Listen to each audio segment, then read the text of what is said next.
नमस्कार मित्रांनो, राधे राधे. मित्रांनो, गुरुपौर्णिमा आहे उद्या. त्यानिमित्त एक छोटंसं तुम्हाला गोष्ट सांगणार आहे. म्हणजे आपल्या आयुष्यात गुरुचं किती महत्त्व आहे ते. एक छोटीशी स्टोरी तुम्हाला सांगतोय. एक चोर असतो, जंगलामध्ये बसलेला असतो आणि मग 2-3 दिवस झालेले असते की त्याला एकही व्यक्ती, त्याला श्रीमंत व्यक्तीच भेटत नसतो. मग 2-3 दिवस झाले असतात. एका रात्री एक साधू महाराज त्या जंगलातून जात असतात. ते जे चोर असतो तो विचार करतो की असं पण 3-4 दिवस झाला एक व्यक्ती या रोडने आलेला नाही, श्रीमंत व्यक्ती. आता हे साधू महाराज आलेत, यांच्याजवळ तर काय नसणारच आहे, तर त्यांना प्रणाम करून जाऊयात आपण. मग तो चोर त्या साधू महाराजांना प्रणाम करतो आणि तो साधू महाराज म्हणतो, कोण रे तू म्हणतो, आणि इथं या सगळं काय करायला लागलं. काय म्हणते, महाराज मी त्याचं नाव सांगते आणि म्हणते मी इथं चोरी करण्यासाठी बसलो. मग गुरुला छान वाटलं की तो लपवला नाही, चोरी करायला म्हणून स्पष्ट सांगितलं. तर मग तो गुरुच्या मनात येतं की भगवान श्रीकृष्णांनी मला या रोडने जर पाठवलं, त्यांचं काहीतरी इच्छा असेलच होतं की मला याच रोडने का पाठवले. तर साधू महाराज मनात विचार करतात, मी जर आज असंच गेलो तर मला स्वतःला खूप वाईट वाटेल की याला मी काही ज्ञान न देता गेलो म्हणून. तर मग साधू महाराज त्या चोराला म्हणतात, चोरी का करतो म्हणतो, चोरी करणं वाईट आहे म्हणतो. तो चोर म्हणतो, गुरुजी मला माहिती आहे की चोरी करणं वाईट आहे, पण हे माझा पारंपरिक व्यवसाय आहे की माझे पणजोबा पण चोरी करत होते, माझे आजोबा पण चोरी करत आहेत, माझे वडील पण चोरी करत आहेत आणि मी पण चोरी करतो आणि माझा 5 वर्षाचा मुलगा आहे, मी त्याला पण चोरी कसं करायचं हे शिकवायला हवं म्हणतो. हे आमचं पारंपरिक आहे म्हणतो, त्यामुळे हे सोडू शकत नाही म्हणतो. म्हणतेस की नाही, सोडून द्यावं लागते, चांगलं नाही म्हणतो. त्याला म्हणते, महाराज तुम्ही म्हणते ते अगदी बरोबर आहे, पण चोरी करणं आमच्या रक्तामध्येच आहे. आम्ही घरात पण स्वयंपाक केल्यानंतर आहे ना, चपाती वगैरे मागून खात नाही म्हणतो, चोरी करूनच खातो म्हणतो. एवढं आमच्या रक्तामध्ये भरलेलं आहे म्हणतो. तर त्यामुळं चोरी तर मी सोडू शकत नाही. मग ते साधू महाराज थोडंसं नर्वस होतं. मग हे चोरला कळते, त्यानंतर गुरुजी मायूस होऊ नका, नाराज होऊ नका, तुम्ही म्हणते तर ठीक आहे, मी चोरी म्हणते ना, पण मी चोरी तर करतो, त्याच्या व्यतिरिक्त तुम्ही जे पण सांगाल ते तुमच्या आज्ञा सर्वोपरी म्हणून मी ते पालन करतो म्हणतो. मग चोरी मात्र करतो म्हणतो. म्हणलेस की मग गुरुजी म्हणतात, ठीक आहे, एक काम करायचं मला, आज्ञा मानशील. मग चोर म्हणतो, तुमचं जे पण आज्ञा असेल ते मी सर्वोपरी मानतो म्हणतो. मग साधू महाराज म्हणतात, ठीक आहे, माझ्या 4 गोष्टी कायमस्वरूपी लक्षात ठेवा म्हणतात. कुठले म्हणतात, कधी खोटं नाही बोलणार. ठीक आहे, मान्य म्हणतात. दुसरं माझं अट आहे, जेव्हा पण मंदिर किंवा मठ किंवा आश्रम दिसेल तेव्हा कितीही महत्त्वाचं काम असू दे, तिथं पहिल्यांदा नतमस्तक व्हायचं आणि मग पुढच्या कामाला लागायचं. ठीक आहे म्हणते, मान्य. तिसरं, जे पण गुरु दिसतील तुला, जे पण साधू महात्मा दिसतील त्यांना नतमस्तक व्हायचं. ठीक आहे म्हणते, मान्य म्हणते. आणि चौथा, जे पण तू वस्तू आणशील किंवा जे पण देवाच्या कृपेने तुला भेटेल, तू चोरी करून आणलेला असेल किंवा तू कष्ट करून आणलेला असेल, ते पहिला देवाच्या चरणी अर्पण करायचं म्हणतो. या 4 गोष्टी तुला पालन करावं लागेल. ठीक आहे म्हणते, काय हरकत नाही, मान्य म्हणतात. आणि मग जाते ते चोर, तिथून जातात, साधू महाराज पण जातात. आणि मग हे सगळं पालन करत असतात. पालन करत असताना काय होतं, हे सगळं पालन करत असताना एके दिवशी काय होते की त्यांच्या घरासमोरला 4 साधू महाराज जात असतात.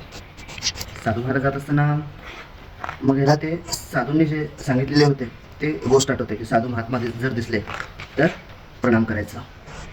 मग ठीक आहे, मग ते साधूचं प्रणाम करते. साधूला म्हणते, गुरुवर्य, जे 4 साधू घरासमोर चालले असतात त्यांना होतात, गुरुवर्य माझी विनंती आहे तुम्हाला की आज माझ्या घरी तुम्ही प्रसाद घ्या, माझ्या घरी जेवण करा म्हणून होतं.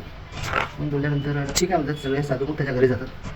आणि मग तो चोर बायकोला म्हणतो, अगं साधू महाराज आलेले आहेत आणि मग त्याच्यासाठी स्वयंपाक बनवून. किती जण, 4 जण. बायको म्हणते, अहो एक तर एवढे दिवस झालं तुम्ही म्हणजे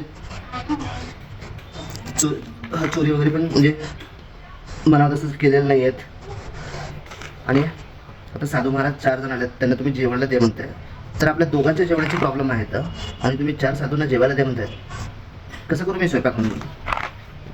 तो म्हणतो ठीक आहे म्हणते, काय हरकत नाही, थांब एक बाजूला आपल्या शेजारी आहेत ना एक श्रीमंत व्यक्ती राहतात, त्यांचा ॲक्च्युली लय श्रीमंत आहेत, सावकार आहेत, पैसा बक्कळ आहे आणि त्यांच्याकडे गव्हाचे वगैरे साठी पण आहेत, थांब मी तिथं चोरी करून आणतो म्हणते. मग तिथं जाते आणि मग गहू चोरी करून आणते. चोरी करून आणलीस की घरी बायको जाताना ते दळते सगळं. मग मनामध्ये त्याच्या चोराचा प्रश्न येते की मी तर चोरी करून आणलो, मी पावसाचे दिवस चालू आहे सध्या, आता माझ्या पायाचे शिक्के तर तिथे पडले असतील आणि मग तो व्यक्ती जर आला, त्या व्यक्तीला जर कळालं की मी चोरी केलं आहे तर मग लई प्रॉब्लेम येणार होता.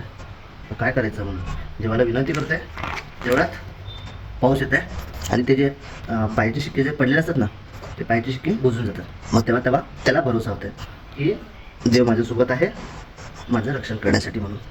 मग असं एका दिवशी काय होतं, गुरुपौर्णिमा असता आणि विचार करतो की ज्या गुरुने आपल्या एवढं छान शिकवण दिलेलं होतं तर त्या गुरूंना आपण त्याच्या गुरुसाठी आपण काहीतरी करायचं की जेणेकरून त्यांचं पूर्ण वर्षभर त्यांना पुन्हा कुठे भिक्षा वगैरे मागायची आवश्यकता भासू नये.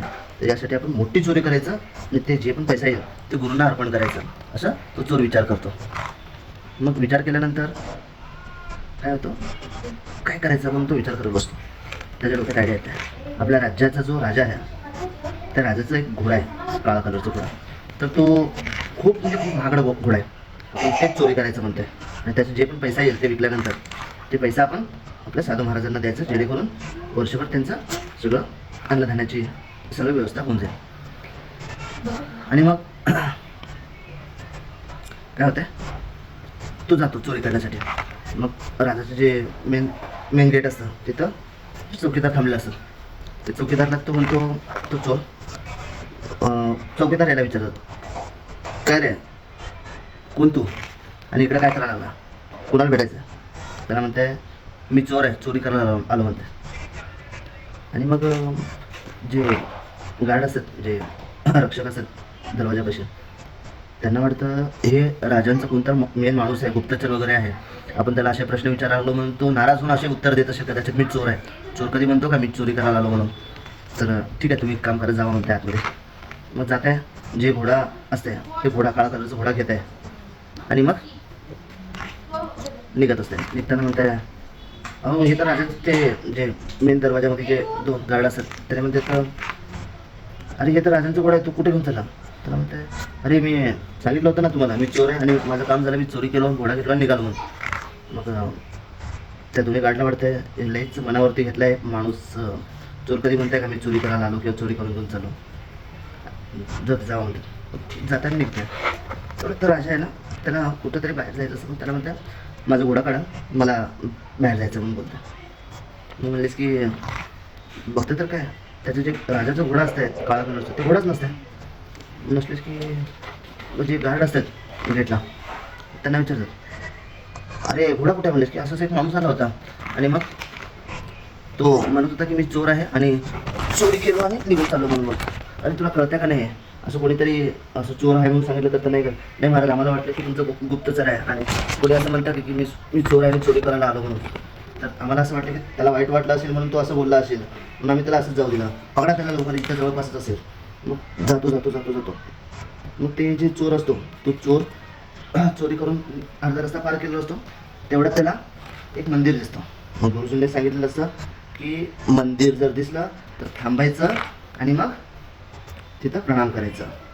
गुरुआज्ञा सर्वोपरी म्हणून तो बोललेला असतो. मग तो काय करतो, घोडा एका झाडाला बांधतो, जे राजाचा काळा कलरचा घोडा असतो तो झाडाला बांधतो आणि मंदिरमध्ये जातो आणि प्रणाम करतो. आरती चाललेलं असतं, मनामध्ये भीती असते त्याच्या मागं आता सैनिक वगैरे लागले असतील वगैरे पण आरती वगैरे होते, पूजा वगैरे होते, सगळं जातात. मग बाहेर गेलेच की 2 सैनिक येऊन थांबलेलेच असतात आणि त्याच्यात ते घोडा बघत असतात. हे तर राजाचाच घोडा आहे, पण राजाचा तर काळा कलरचा घोडा आहे, पण हे पांढरा कलरचा घोडा कसा का झाला?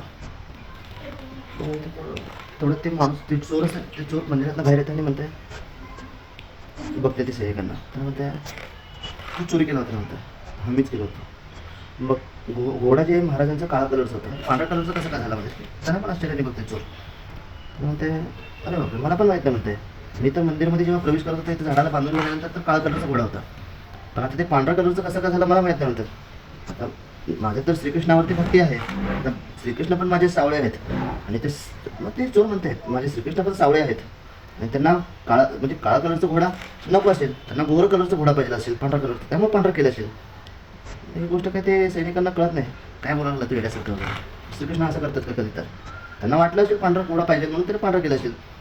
कारण मी कुठला पण गोष्ट आणलं तर ते देवाला अर्पण करतो म्हणते. ते अर्पण केल्यानंतर त्यांना काळा आवडला असेल, पांढरा आवडला असेल म्हणून पांढरा केलं असेल असं म्हणून बोलतो. म्हणजे की त्याचे काय गोष्टी आपल्याला काय कळायला पडतात. मग आपण राजाकडे घेऊन जात म्हणतो. ते घोड्याला घेऊन तसंच ते चोराला पण घेऊन राजाकडे जातात. मग राजाला सांगतात असं असं हा व्यक्ती या मंदिराच्या जवळ आम्हाला भेटला. मग राजा म्हणते काय रे तू चोरी केलं का? हा महाराज मीच चोरी केलं बोलतं. खोटं बोलला नाही कारण गुरु आज्ञा ते खोटं बोलायचं नाही म्हणून. मग माझं काळा कलरचं घोडा होतं म्हणजे पांढरा कलरचं कसं झालं? मग तो चोर म्हणतो महाराज मी श्रीकृष्णाला मानतो.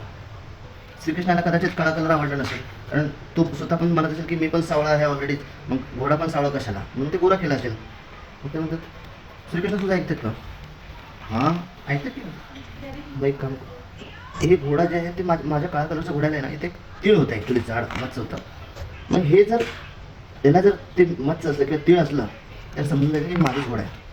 हा बघा महाराज म्हणतात मला तर मी तर बघितलं नाही म्हणते. बघितलं तर केस वर चालतं घोड्याचं त्या ठिकाणी तीळ असतं. मग म्हणतात महाराज म्हणतात म्हणजे ते राजा म्हणतात अरे हे तर माझंच घोडा आहे म्हणताय. तुझं श्रीकृष्ण ऐकले म्हणताय की मग तू तर चोरी करतो तुझं कसं ऐकलं म्हणते. मग त्याला म्हणते महाराज मी जे पण वस्तू चोरी करतो ते श्रीकृष्णांना अर्पण करतो म्हणतात. अर्पण करतो म्हणतात.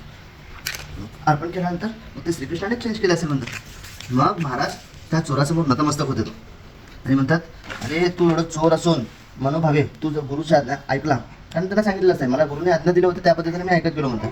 तू गुरुची आज्ञा सर्व परी समजून तू हे असं केला म्हणून भगवंत तुझ्यावरती प्रसन्न झाले. तुझे गुरु कोण आहेत हे तर मला माहीत नाही पण आजपासून तू माझा गुरु आहे म्हणून बोलतो. तर राजा जे आहे त्या चोराला गुरु मानायला लागतो आणि म्हणतात आजपासून तू चोरी नाही करायचं, तू आजपासून आपल्या राज्याचा राजगुरू असेल म्हणतात. काय आजपासून राज्याचा राजगुरू असेल तो. मग हे गोष्ट त्या चोराला खटकत आहे. मी त्या गोष्टीचा लायकीचंच नाही आहे. मी तर चोरी करतो आणि राजा मला राजगुरू बनवायला लागलात. मी त्याला पात्रच नाही ॲक्च्युली. म्हणून तो चोर काय करतो ते जे पद असतं त्या पदाला नाकारतो आणि म्हणतो महाराज मी त्याच्या लायकीचा नाही आहे त्या पदाचा तर मला कृपया ते पद नको आहे म्हणून तिथून निघून जातो आणि एका झाडाखाली जाऊन बसतो आणि विचार करतो की मी एवढं नीच आहे, एवढं निलम आहे, चोर आहे, तरी देव माझ्यावरती एवढं प्रसन्न झाले की चिखलाचे पाय दिसू नये म्हणून पाऊस पाडवले आणि ते माझे जे पाऊल गुन्हा होते ते बुजवले. दुसरी गोष्ट आज मी एवढं चोरी केलो आणि त्यांनी त्या घोड्याचा रंगच त्यांनी बदलले. म्हणजे मी एवढं चोर असताना पण गुरुच्या आज्ञेनुसार चाललो म्हणून भगवंत माझ्यावरती प्रसन्न झाले पण मला दिसले नाही कारण मी चोर असल्यामुळे. पण जर मी वाईट सवय सोडून वाईट गोष्टी सोडून जर चांगल्या मार्गाला लागलो तर भगवंत आज माझ्यावर नक्कीच प्रसन्न होते आणि आज मला नक्कीच दिसतील. देव माझ्यावर प्रसन्न झाले याच्यासाठीच कारण मी गुरुची आज्ञा पाळलो म्हणून. आजपासून मी सगळं वाईट सवय सोडेन आणि गुरुच्या आज्ञेप्रमाणे वागेन. म्हणून तेव्हापासून तो चोरी सोडून एक चांगला व्यक्ती बनला. तर सांगायचं तात्पर्य हेच आहे मित्रांनो, माणूस कितीही नीच असू दे, कितीही अधम असू दे, कितीही पामर असू दे, पण जेव्हा तो गुरुच्या सान्निध्यात होतो तर त्याचं जीवन हे नक्कीच उज्ज्वल होतं. हे स्टोरी मी माझ्या गुरूंना समर्पित करतो. माझे गुरु